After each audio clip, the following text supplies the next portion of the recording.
Welcome to Unshakeable, the podcast that shares stories of resilience in the face of life's toughest challenges. I'm your host, Siviwe Shakes Soizwapi, and each week we dive into real conversations that not only inspire but help us grow, offering insights on how to navigate our own struggles with strength and purpose. Because resilience isn't about being unbreakable, it's about standing firm when life tries to shake you. This is Unshakeable. Let's get into it. Hello, Unshakeable family. Welcome to yet another episode. I'm so excited. All the episodes are great, and I'm really looking forward to this one today. Our guest is a special one, someone that you will definitely know, that's for sure.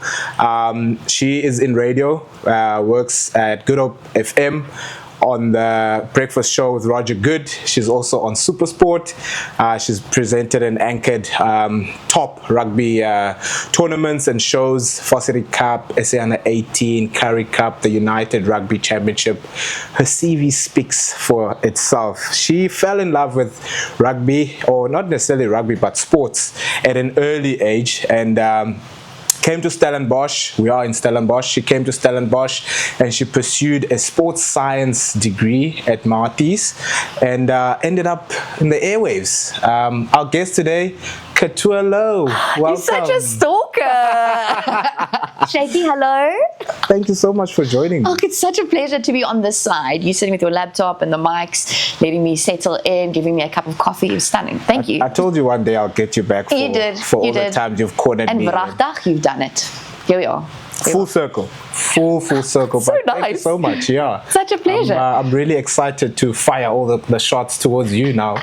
But no, it'll be just a chat. I won't be as evil as you've been to me all the years. Nonsense. I've always been very nice. You smile very nice, or maybe you just handle it very well. Maybe you don't make it sound as you sweat as much as you making it sound now. No, very nice, I promise. No. I'm just joking. But yeah, thank you for coming on Unshakeable.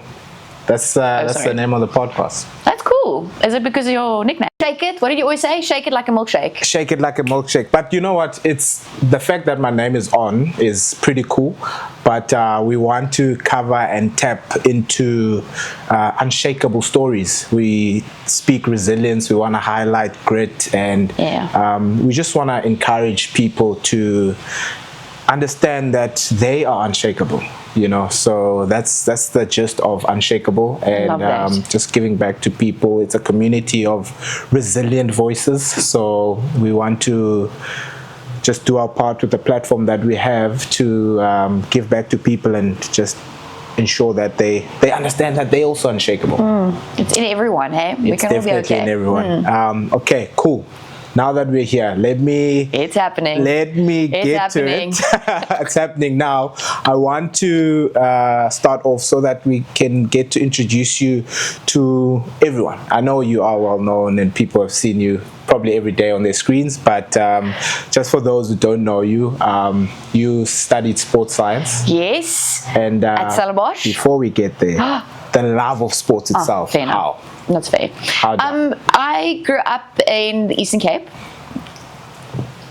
Shout out EC. That's us. Do we say EC? Is that the nickname? EC is the one. EC is the one? EC is the one. Grew up in the EC. I feel it's almost like you can't help but have a active outside, living arena there in the Eastern Cape. You can't help it. It's like you in nature out there. But I grew up in a little town called Hogsback in the Eastern Cape. So I'm one of three daughters. I'm the eldest. So my dad is a philosopher. So he's very much, I guess, open to a lot of things. Yeah. There's never a boundary when it comes to asking a question or doing something, I guess, in that sense. So when he wanted to go watch rugby or whatever, he just drag us with, or not even drag us with, just say one. And when we ask questions about rugby or sports or whatever, he would just answer it. So it never felt like there was a wall to being a girl in sports or asking the question. Yeah. So I guess seeing my dad engage with rugby and in sport in general, he's a big tennis player as well. It was very lacquer. And then when we would go home or whatever, we'd go go mountain biking or abseiling,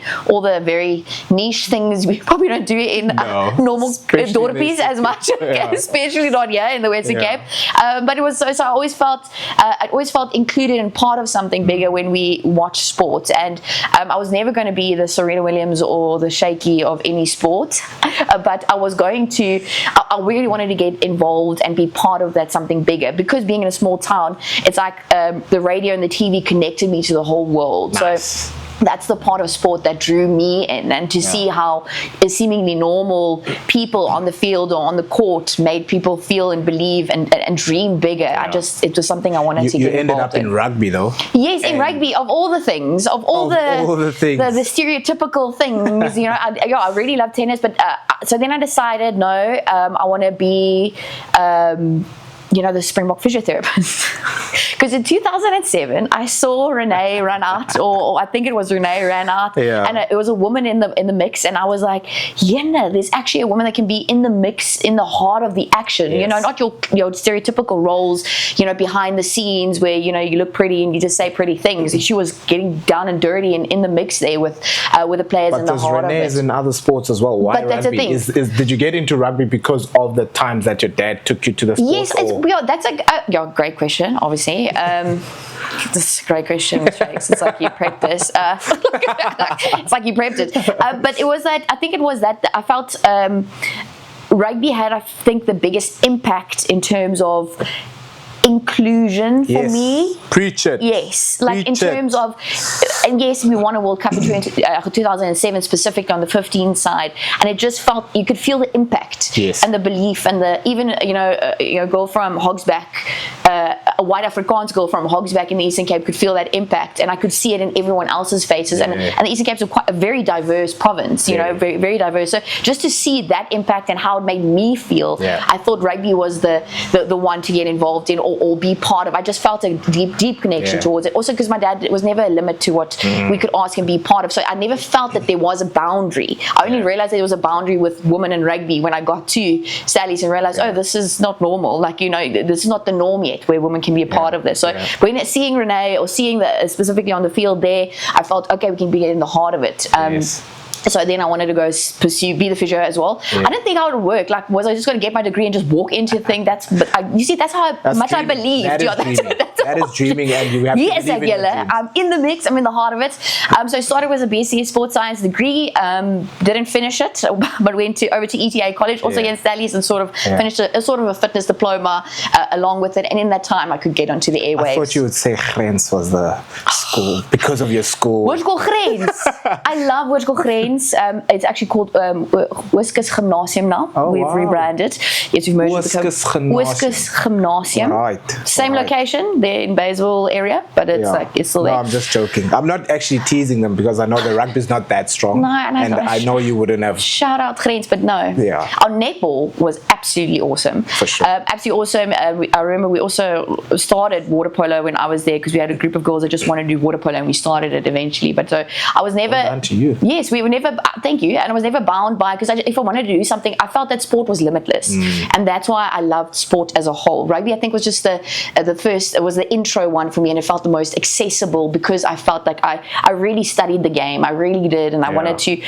I like knowing sports from the inside out, because usually the first thing that gets thrown at us as gals is like, maar jy het nie gespeel nie. Hoe gaan jy weet? Ons gaan daar kom. Daar is 'n goeie een. Goeie een, hè? Yeah, we're gonna get there, that's because women in sport, that's what I want to talk about mostly. And kudos to your dad. I think he's the one that tapped into all the sports and opened it up to you. And as you say, there was no limit to it. There really wasn't. But so what happened to the physio dream? The BSc almost squashed that a bit. So having science and physics, and I just didn't know. I just couldn't. Couldn't handle it, but it was just, I don't think it was merging with me. I really like people, and I think I should have maybe done a BA rather, or something like that in terms of that aspect. But also, physio is a whole medical degree, means, in case you were wondering. It's not just a cute little massage course, and I mean that with all the respect, but it's a full-on medical degree. So I was humbled quickly. Into first year. That's pretty awesome. And but what's great about that is that you ended up being around people, and you are a people's person. You love people as well, so that's a bonus for me. So airwaves, the radio. How did then the transition happen for you to move from going the physio route to radio? Yes, because of where I grew up in the Eastern Cape, we didn't have signal for TV, so the radio was very much my my worldly view of whatever. I remember my parents had the best signal in their room, and they hated it. In December, 5 days I would sit next to that radio and listen to cricket, the Boxing Day Test match, and it just whatever they did there, I felt here because I was part of that moment, even though I wasn't there. Yeah. So I always had again that love for radio and that connection and it's sport that the two merge. So I was always hoping I'd get into it somehow. Like I did dramas in extracurricular at school, but I don't think I needed help talking. I maybe just needed help narrowing into certain skill sets to be better at it. But coming to Stellies, actually was an epic fail. In that year, I was going to be the physio. It was the year Lady Rugger, Supersport held their Lady Rugger auditions. Yep. Now, just think, I'm fresh from the EC, 19 years old. Wow. I think I've seen the world now just coming to Western Cape. And it was at a holiday, and I begged my mom, please, can you take me to PE? I want to go audition for this Lady Rugger. I know rugby. I can chat. Kom ons gooi. And my mom's like, of course, always believes, whatever. Let's go through. And I go through. They give us a little paper there with a little script we have to learn and then present to camera.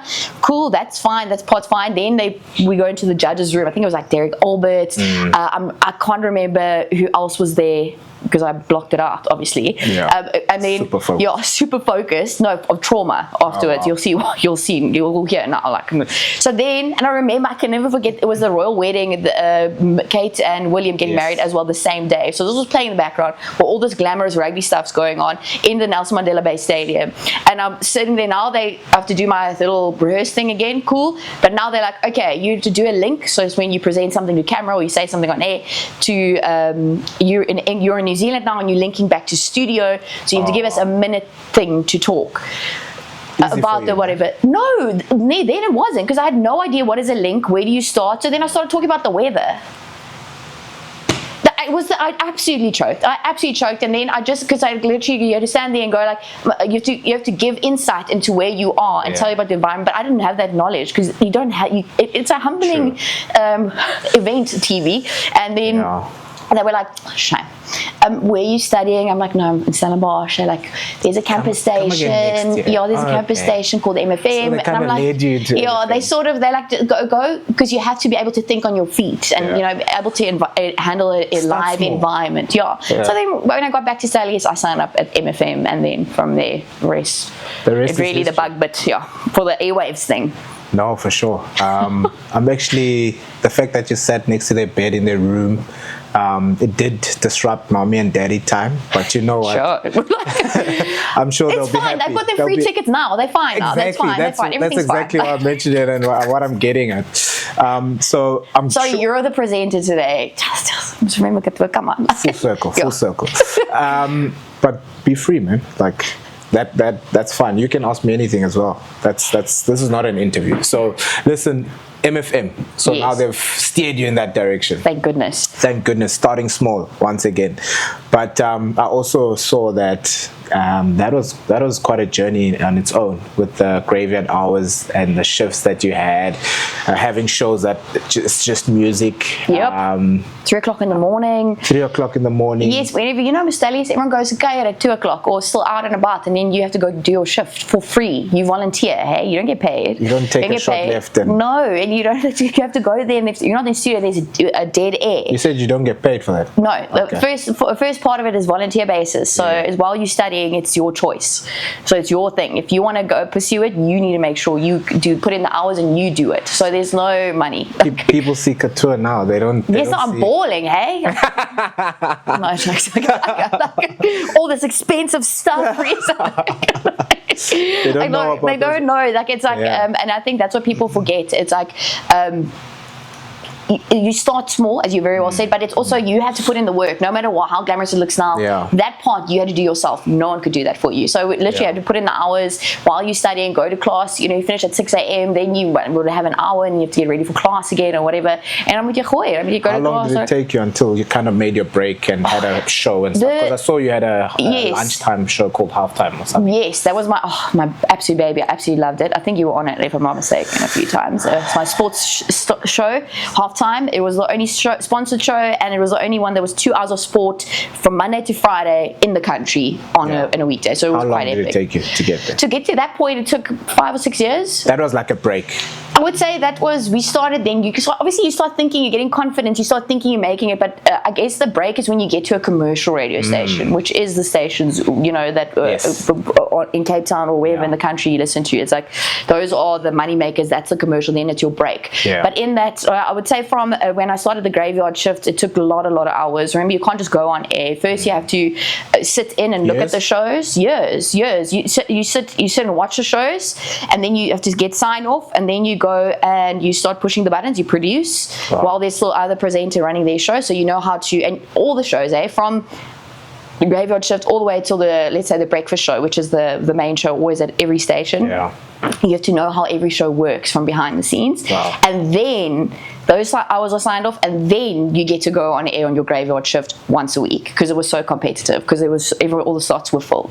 And then you have to wait until the slot opens, and then you have to basically pitch yourself like a job interview to get maybe to a weekend show, and then you get to a weekday show, hopefully, and then you get like a small amount of money. But MFM was really well run and has produced a lot of people in the industry currently. So how frustrating was that? No, it's so frustrating. Well, not frustrating. Let me say it this way. I was impatient. Absolutely. And the thing is, you have to keep going, and people don't understand. My parents I'm not saying they didn't understand, but it is odd for your kid to go to a show and to work at 3 a.m. What is she doing? What is she doing? And where's this going? Dorby like Stellies. Where's this going? I remember my grandfather just never understood. Okay, but when are you going to get a job? I'm like, no, I'm busy. Like I talk. We have a job. It's a process. And this was during the time of still studying with ETA or whatever. So it was. You had to put in work and put in hours, and you had to find balance and all those things. Like it was really, and I got impatient because you're putting in the work, and I personally love to see how I climb the steps. I like to see the ladder. I like to see, okay, I've earned every stripe I've got. And so I know after a couple of years or a couple of months or whatever the timeline is to a thing, I want to see, I'm like, okay, cool. Now with those unbeweeg, or now we need to start looking at the next thing. So I love building. And you made a step to 2-time G Sports Women in Sport, Women in Radio Awards. Shout out, times two, back to back, baby. 2022. Back to back, baby. Yeah, that's cool. That's a big step. It was cool because I've always been a huge fan. I mean, it's one of the only women voices I ever heard when I grew up. It was Cato Louw as a cricket commentator. So to have you be at the award ceremony, she started from scratch just for women was absolutely a full circle moment in that one. And it was like our own girls club, man. It's our own girls club. You always feel like connected with everyone. So I just loved being part of it first, and then getting an award is obviously so cool. And it's in the house twice, Cato. Twice back to back, and it's as heavy. What makes you so good in radio? I don't know. I think I like connecting. I like talking. Like I think how I'm talking to you now is how I'll talk on radio. I'm not putting on a radio voice. If that makes sense. And that's what always people go, give you a radio voice. No, you'll hear when it's a radio voice. It's not nice. It sounds fake. Like it's for me personally. Like I know back in the day, the Oaks did do it, but no. I think these days that connection is important. Yeah.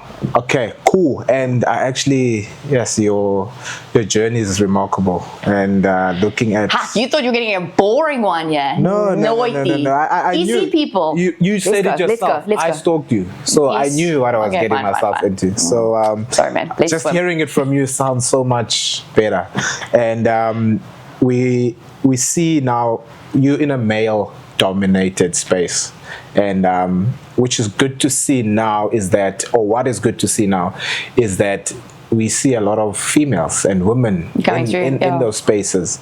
How has that journey been for you? Let me start with that question, and then I'll allude to something else. Yes, so that was given a name like Cass Naidoo and Renee. We've mentioned those phenomenal women that have broken down multiple walls and shattered glass ceilings and all those things. Was still not when I got to studies in 2011, was still not the norm. You didn't see it. That's hence the Lady Rugby competition, hence those things to get women in the mix.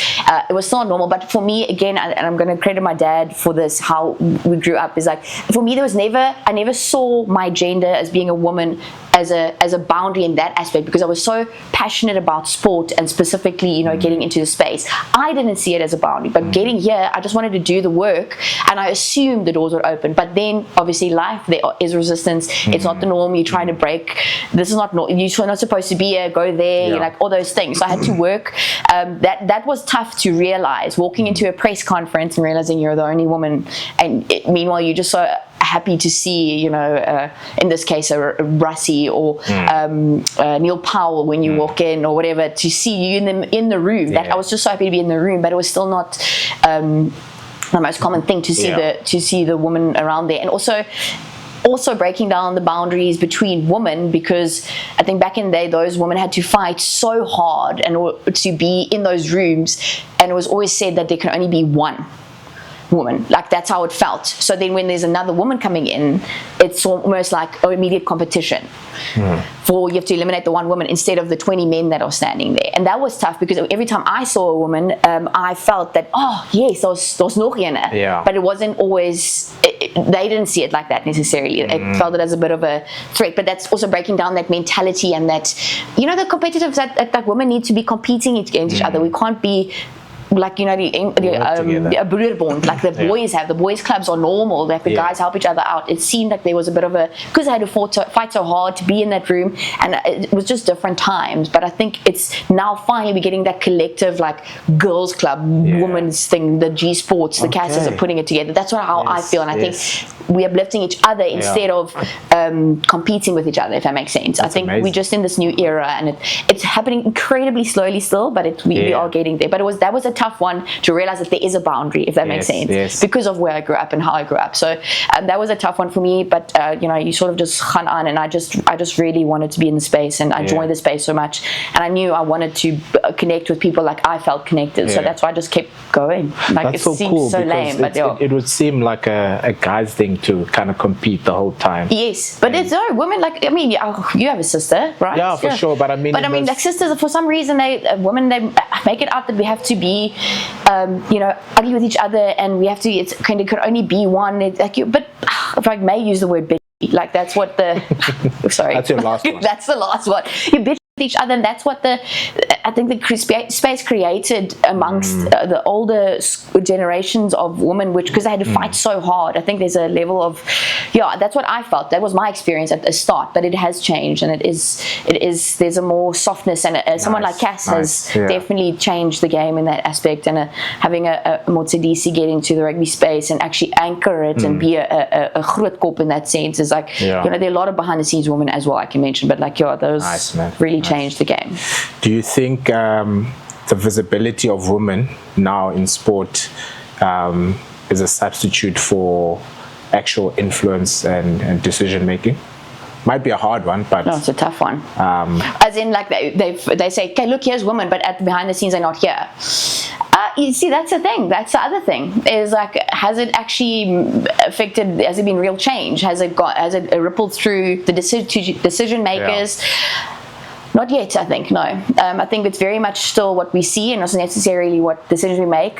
If I just have to look at how we still have to, and I've been in those rooms, we have to fight to broadcast a women's game in any sport, not just rugby, like in any sport, or justify why this women's team needs to be put in a bulletin or whatever. It's for me, it's shocking, because I think, and what I've learned from all these women's teams and just from me being in the space, is that you just want the same level. Like, it's not even going past or wanting more or whatever. It's just the same. So what I do, I think they call it microfeminisms, but like your little stick you have at the man, but in your everyday life, is that passive aggressive.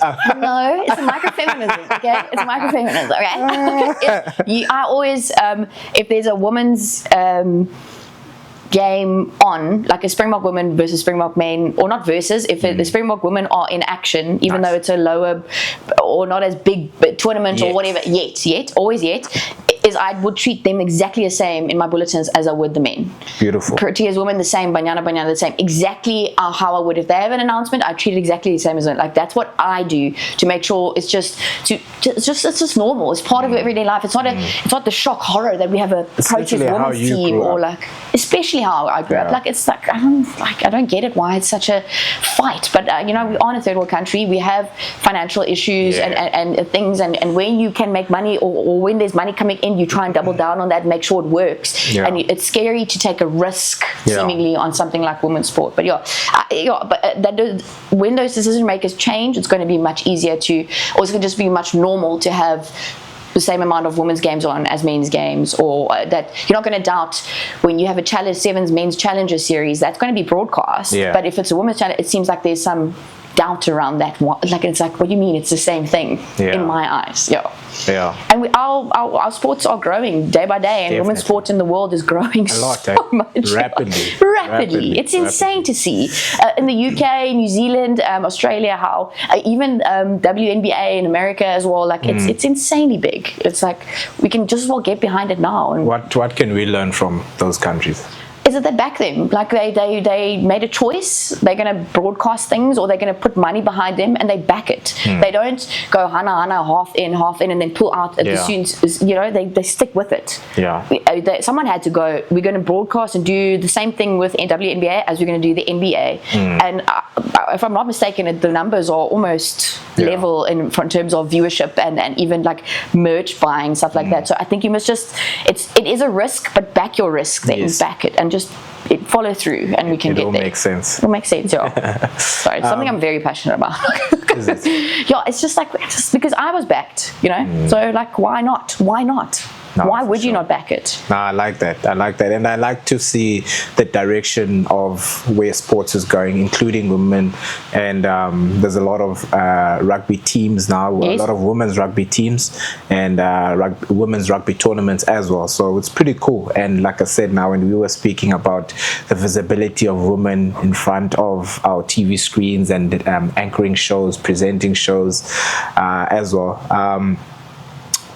In this whole transition and you getting in the industry, have you ever had to, or have you ever felt like you've had to shrink to fit into a space? Haven't you?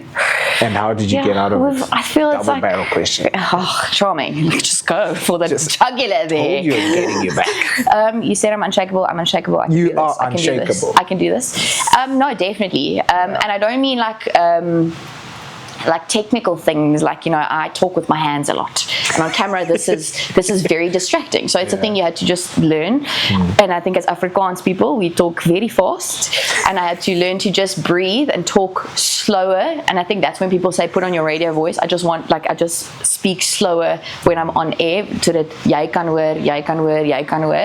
That's why. But so outside of technical things, I definitely felt that there have been things that I've had to compromise and change and shrink to be seen or taken seriously, where I don't necessarily feel. And I'm not saying that I know guys there are also stuff that they have to do, and there are also struggles. But like, we can't, as women, it just felt like when I started, you can't just be.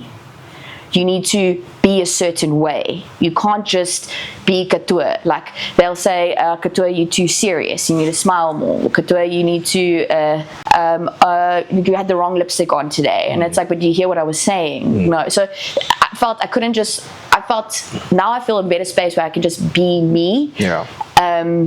But at the start it is, and yes, of course there are, if you work for people or whatever companies or whatever agencies, there are obviously certain things that they want or require or whatever, and you have to fit into those things. I mean, you're working for someone, for sure. Yes, but I definitely felt and then there was one point I sounded too Afrikaans, and then they now they want a bit of merge of the languages, but then I was too, like it's like you have to change and adapt the whole time, and sometimes it feels like you get lost in all of that. You lose you, and at the end of the day, they forget those things. And so my advice would be just almost to like stick by yourself, be you, and it sounds so cliche, but it's like those things will change. They'll change their opinions, as you can hear, but you can always be you. Yeah. Amazing. Yeah. Amazing. And you are always. But I definitely. Yeah. But that's the thing. I think, Shakes, if you make me like a couple of years, or even like in the earlier career, you would have probably seen me much more quiet and much more reserved, and prim and proper as they want women to be. Like, and that's how it felt. And I sort of now later on, I think I've created a space where I can have longevity in this industry. So it feels like I can be me a bit more. So the second part of that question was, how did you get out of it? Like, how did you get to this point where you are you all the time? Lots of therapy, man. Yeah, she came to see me, and look, he's even in a school, yeah. Like sat her down, and we had deep chats. No, it's just, I think it's. I don't know if you ever really, I don't know, I guess you work, as humans, we work on ourselves all the time anyway, but I think in this space, everything happens so publicly that you don't, like when you fail, and I'm saying it this way because that's when it really feels like your whole life, it's, you're not getting booked anymore, you're not getting this gig, or you're not getting this opportunity. It feels like the end of the world because you build towards that the whole thing. And I think I've just realize that the industry is really tough, whether you're a woman or man. The broadcasting space is really tough anyway, but I just felt like I could I don't know, I found my voice again. I don't know if that makes sense. Yeah, I know. And it's you kind of knew what was right and what to do. Yeah, but then you try because you think the other side or what people are saying is right, and then you just reverted back to what you always knew was right. Yes, exactly. See, psychologicalist. Told you. Psychologicalist. Yes, that's so. Is it like you knew from the start, and then because I started on Supersport specifically, so TV, and remember Supersport in South Africa, we have one big broadcaster across the entire Africa, so it's the pinnacle, and I started there. I'm very lucky to have been able to get in there. It's like at my first TV gig was with them, which was absolutely I mean, I'm so thankful and so happy I could be part of this family. But it's you have to start there, and then you have to change or adapt quickly because they want this, they want that, they want this, and that. And it's not just them. It's it's just the industry as a whole, whether it was for radio or TV. It's not, in commercial spaces required certain things. So it's like you go along that and you go back to revert then back to, I don't know if it's maybe because we're in our 30s now, I don't know. Could it be that? Or it's like I can see the industry constantly changes, so I don't have to, if that makes sense. You can just, sometimes you're in, sometimes you're not, sometimes you're here, sometimes you're there, and that's okay. I just had to make peace with that because I'm a deep overthinker as well. A detailed overthinker to my husband's dismay. I remember everything. Nice. I remember everything. I can resonate with that. Oh, really? Shout out, Francois. I can resonate with that. Ach, julle arme manne. It's fine. It's fine. Everything will be okay. We love you too. It'll be alright. We'll also go see our psychologists yes, and it work helps, on ourselves. Wow, that's cool, man. I really like that. It's really good to hear. Again, particularly coming from you directly, but I guess with all of that and ending up like on a big platform like Supersport, do you, as much as we do, get negative comments and criticism? Maybe on your Instagram, yes, direct messages and all that. Wasn't your comment the other day? Yes, Cato, not so lekker, eh? No, I'm joking. Jokes. No, joking. It's like, and I mean, we live in an era where the digital space is very much, everyone has access to you, and everyone feels they have allowed access to you. And then if you say something back, then you suddenly in a headline. Because jy het mos nou vir iemand, you told them off, and then it's like, so yes, and it's the subtle ones that are the worst for me. Like, be obvious about it. Say, nah. You weet, those classic women that go, yeah, vrou moet nie wees nie, want sy weet nie wat ek.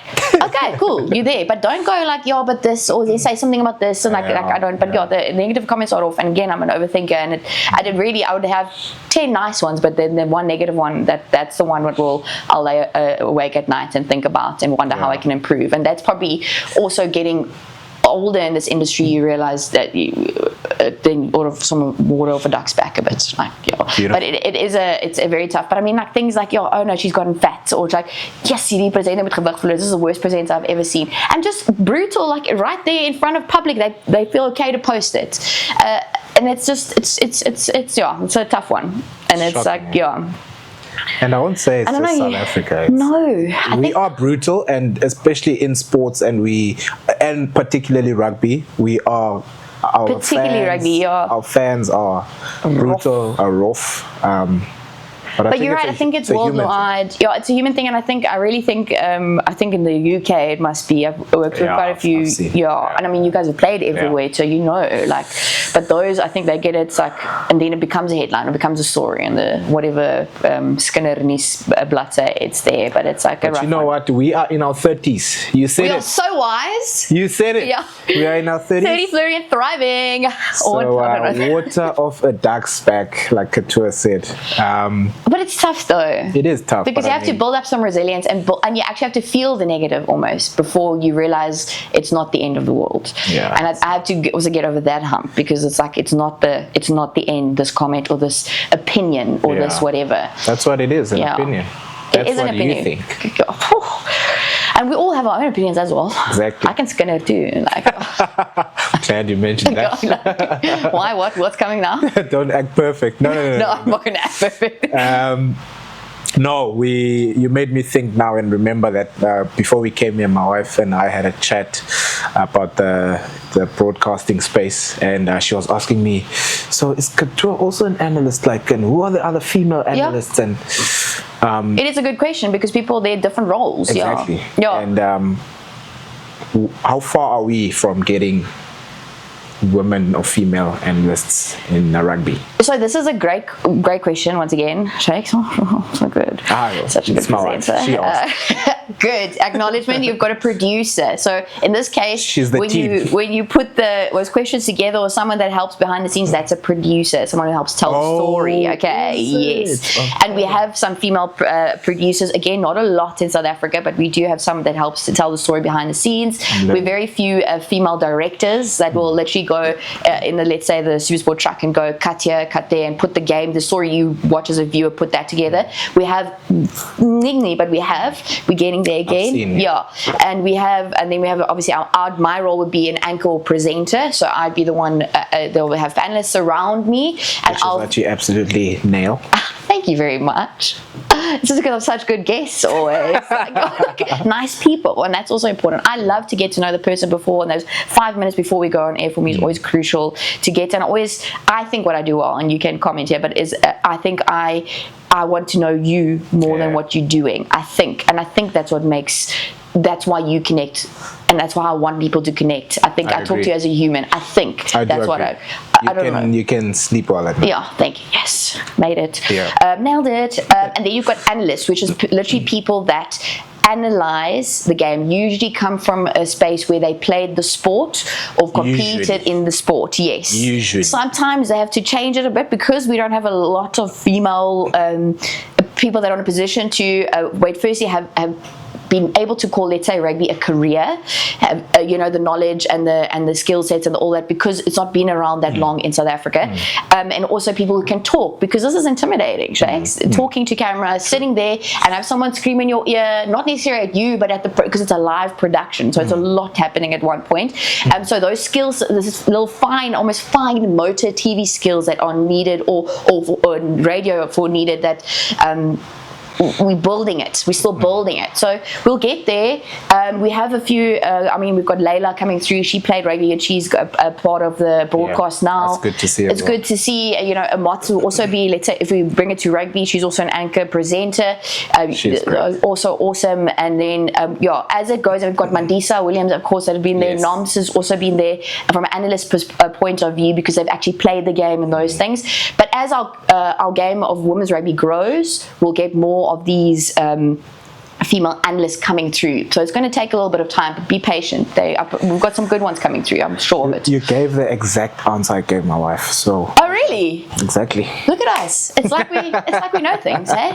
I didn't have to Google. No, nothing. Sure. Listen, I'm going to ask you just 3 fun questions before it shows off. Yes. I know quick fire. Me and you can chat the whole day, so... I will just keep it fun a little bit. Does it got a fun name yet? No. Don't shake. No, this is not planned. Oh, sorry. Okay, no, cool. It's not part of the show. It's just for today. You're a fun gal, so I thought. Let's have some fun questions. Gal. Sorry, I just came from Los Angeles. Excuse me, old traveler. What is one rugby rule you'd change just to spice things up? You could pass forward. Why? Just because, let's create chaos. Yes, it's then it's football. No, but you can still tackle, high tackles, all those things, scrums, you keep all the set pieces. So you can high tackle as well? No, not high tackle. Oh. All the other rules remain the same, but if you can pass forward. What will that do? It becomes football. No, but it doesn't become football because you can still do the normal, everything rugby is normal. Ooh, this is we hit a nerve here. Okay. Which one would you change? The high tackle. Oh, just gooi, eh? Yeah, just give concussion left and right. Just gooi. Cool. Yeah. Cool. No, I'm kidding. We want I to haven't thought about it. I haven't thought about it. Clearly. Okay. You wake up tomorrow and you are a professional rugby player. Yes. Yes. Look how you get excited. I wish I was like badass. What position would you be playing? So, because I did sports science here at Stellies, or in Stellies, I remember we had to do a rugby course, and there was this big Tanny that came from, and I mean tall, big lock from Western Province that came to teach this course, eh? Tanny. Yes, Okay. yeah, because I was 19. She was okay. She was a Tanny. And you remember in Afrikaans, if anyone's 10 years older, it's a Tanny. Remember that? Yeah, dankie Tanny, dankie Wim. That's what we do. But I thought I would be scrummy. Because of length, given I'm fine with my length, I'm fine, don't make me doubt it. Okay, sorry. Yeah, I'm fine. But then she picked me at hooker.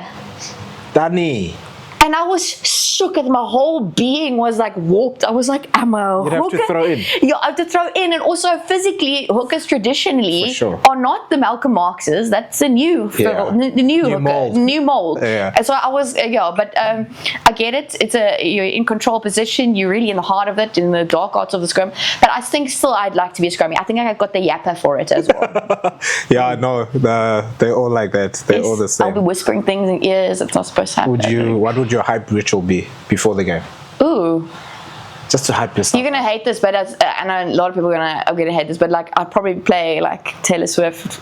Are you ready for it? And I would get the biggest, most absurd, ginormous headphones and walk in like that, match day fit. Bah. At least you're being yourself. Yeah, that's all we want, all can be, all we have left is ourselves. Last one. Okay.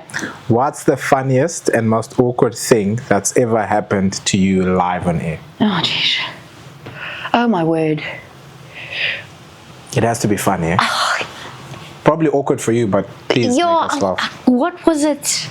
Oh my word! I think I blocked these things out. I truly believe I blocked these things out. But I think one time, Developed a thick skin. yes, I shame, and it was the captain. It was the Supersport Rugby Challenge, and I was pretty new into my career on TV. And now I know to always go check myself, firstly pronunciations, and if it's the right player, not just go for team sheet, because those things change. Because we get a team sheet with all the names and numbers, but those things change match day change very quickly and can change within an hour, especially with a smaller tournament like the Supersport Rugby Challenge, which was almost a development thing. And I remember the captain was standing next to me. We were live. And I had to introduce the captain, and I said the completely different player. It wasn't even completely. And he looked at me and he go, "Nee, my naam is Chris." Oh, yeah. On air, and I just felt like an absolute tit. It was the most thing, and he's captain. It's an honor. It's like whatever, and it was really embarrassing. And I think he hates me for life now. But you got your ways to move around that. No, I didn't have the feet yet. The sea legs yet of live TV. It was shame. I really felt bad to this day. I feel bad, and I don't think I've ever gone to apologize. So, but it taught me to always go double check the names beforehand and not just trust the people around me. Go check yourself, because live things happen and change. Amazing. Yeah, but that's what you know what? I've never said your name wrong, have I? No, never. Never. Try it. Yeah. Say it now. What's his name? Siviwe Swezwapi. Shaky. With the radio voice. Yeah, I went full on presenter mode. What would your presenter voice be? I think I would be a little bit boring, so I'd sound something like Uncle Hugh Bladen, just staunch, consistent, broad voice, you know. No emotion almost. No emotion almost. That's just who I am. I'll show you. But I'll try to pick it up a little bit just to give it a little bit of volume and tone with a little bit of a twang. Did you just go English? Okay, sorry. Cato, thank you, Shakes. you're not the host. Oh, sorry. You're not the host. Okay, say your thing. Okay. But yeah, I just wanted to say incredible. Thank you. Thank you for agreeing to sit down and have a chat with me. And I think this episode we will have a couple more females clicking on the video. But yeah, thank you, Unshakable family. It's really been amazing sitting here with Cato. And yeah, I think we'll have a couple more females. I think I've got all the messages coming through that you'd like to see a couple more females, and made my effort to get her in here, and she was really incredible, made the show very enjoyable. So thank you for joining, and we'll see you next time on the next episode of Unshakeable. That's a wrap. Thanks for tuning into Unshakeable. If today's story moved you, inspired you, or gave you something to think about, share it with someone who needs to hear it. Remember, resilience isn't about being unbreakable. It's about staying rooted when the world shakes. If you haven't already, hit follow, leave a review, and help us grow this community of resilient voices. Until next time, stay grounded, stay growing, stay unshakable.